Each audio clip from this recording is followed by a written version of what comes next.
كل ما تيجي تحليله مشكلته بيتضايق.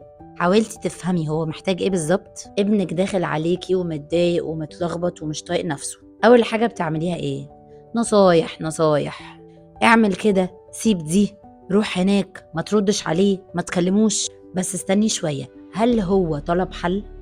هو مش محتاج حل، هو محتاج يسمعك بتقولي انا عارفه انت قد ايه متضايق، ده طبيعي، ده ممكن يحصل، وتقدمي نصيحه بشكل لطيف وتحتضنيه وتحتويه، مش تديله في حلوله بس. الدعم مش دايما في حل، ممكن حضن، ممكن سكوت، ممكن مجرد ان احنا نبقى موجودين.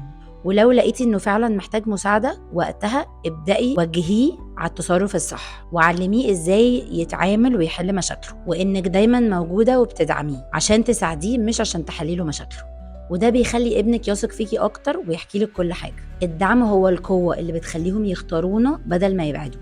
لو عايزه تشتغلي على انك تكوني مصدر امان اكتر لولادك، ابعتيلي مسج وممكن نبدا نحجز سيشن 1 to 1 ونشتغل على ده.